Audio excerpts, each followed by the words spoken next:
Hi friends, welcome to Nadiya Creatives. இன்றைக்கி நம்ம பார்க்க போகிறது ஒரு சிம்பிளான ஒரு லஞ்ச் ரெசிபி தான்.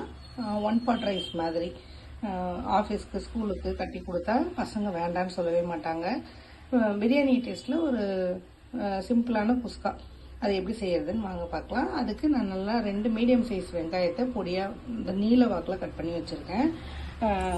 பச்சை பட்டாணி எடுத்து வச்சுருக்கேன். தக்காளியை கட் பண்ணி சேர்த்துக்கலாம். இஞ்சி பூண்டு பேஸ்ட் ரெடியாக இருக்குது. புதினா எல்லாம் ரெடியாக இருக்குது. இப்போது ஒரு 10 நிமிஷத்தில் டக்குன்னு செய்யக்கூடிய ஒரு ஈஸியான ஒரு ரெசிபி. இப்போ குக்கரில் வந்து தேவையான அளவு எண்ணெய் ஊற்றி வச்சுருக்கேன். எண்ணெய் நல்லா காஞ்சிருக்கு.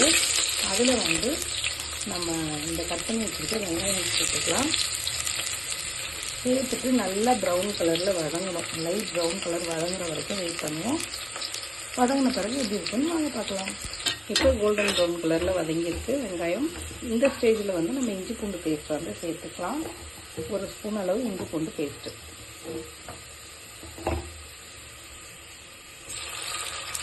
சேர்த்துட்டு இதையும் நல்லா இந்த எண்ணெயிலே வதக்கிக்கோங்க.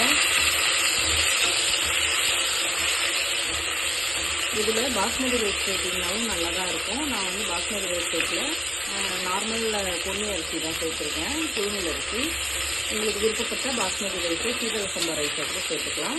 இப்போ இஞ்சி பூண்டு பேஸ்ட்டு சேர்த்து நல்லா வதக்கியாச்சு. இப்போ தக்காளி சேர்த்துக்கலாம். பொடியாக கட் பண்ணி வச்சுருந்தேன். இந்த மீடியம் சைஸ் ஒரு தக்காளி வந்து சேர்த்துக்கிறேன். சேர்த்துட்டு இதையும் நல்லா வதக்கிக்குங்க. இப்போ இதில் ஒரு கைப்பிடி அளவுக்கு புதினா போட்டுக்கலாம். போட்டுட்டு நல்லா வதக்கிக்கலாம். அது கூடவே ஒரு கைப்பிடி அளவு கொத்தமல்லியும் சேர்த்துக்கலாம்.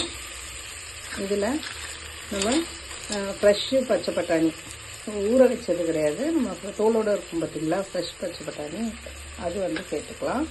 சேர்த்துட்டு அதையும் நல்லா வதக்கிக்கலாம். இது வந்து நம்ம வந்து எப்போவுமே வந்து நான் என்ன பண்ணுவேன்னா, கொஞ்சம் சீசன் டைமில் வந்து நல்லா நிறைய பச்சை பட்டாணி வாங்கிட்டு உரிச்சிட்டு 1 கிலோ அளவுக்கு அந்த மாதிரி உரிச்சிட்டு ஒரு டப்பர் வேறு மாதிரி போட்டு ஃப்ரீசரில் வந்து எடுத்து வச்சுருவேன். எடுத்து வச்சுட்டு நம்ம அப்பப்போ செய்யும்போது கொஞ்சம் கொஞ்சமாக எடுத்து செஞ்சோம்னா நம்ம 1 இயர் வரைக்கும் கெட்டே போகாது, நல்லாயிருக்கும்.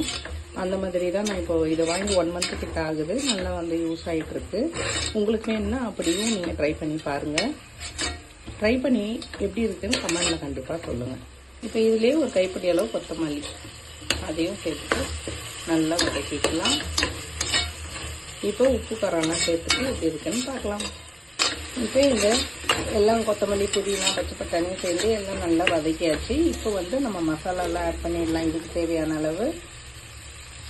தேவையான அளவு கல்லுப்பு, 1 கப் அளவு ரைஸ் எடுத்துருக்கேன். அதுக்கு தேவையான அளவு மெஷர்மெண்ட்டில் நான் எடுத்துக்கிறேன். இது மஞ்சத்தூள் ஒரு 1/4 ஸ்பூனு. அப்புறம் நம்ம ஹோம்மேடு கரம் மசாலா அதனால் 1 ஸ்பூனு, சின்ன ஸ்பூனில் 1 ஸ்பூன் சேர்த்துப்பேன்.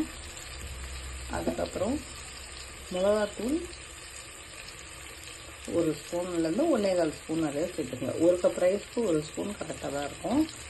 இதையும் சேர்த்துட்டு நல்லா இந்த எண்ணெயிலேயே கொஞ்சம் அந்த மசாலாவை வதக்கிக்கலாம். வதக்கின பிறகு தண்ணி சேர்த்துக்கலாம். இப்போ 1 கப் ரைஸ்க்கு 2 கப் அளவு தண்ணி சேர்த்துக்கலாம். அவ்வளோதான். இதில் வந்து நீங்கள் விருப்பப்பட்டால் லெமனோ தயிரோ சேர்த்துக்குங்க. நான் வந்து பாஸ்மதி ரைஸ் அது மாதிரி போட்டால் தான் அதெல்லாம் சேர்ப்பேன். இப்போ வந்து நான் டைரெக்டாகவே அரிசி வந்து சேர்த்துக்கிறேன்.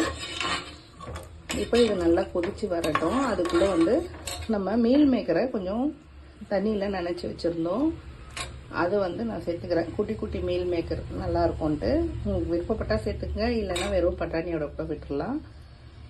ரொம்ப நல்லாயிருக்கும் இந்த ஃப்ளேவரு.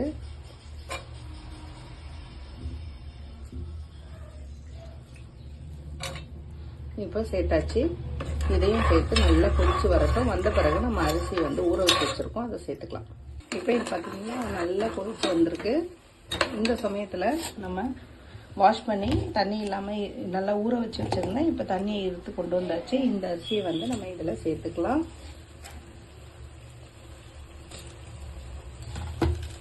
இப்போ அரிசிலாம் சேர்த்து நல்லா கலந்து கொடுத்தாச்சு. இப்போ குக்கர் விசில் போட்டுடலாம்.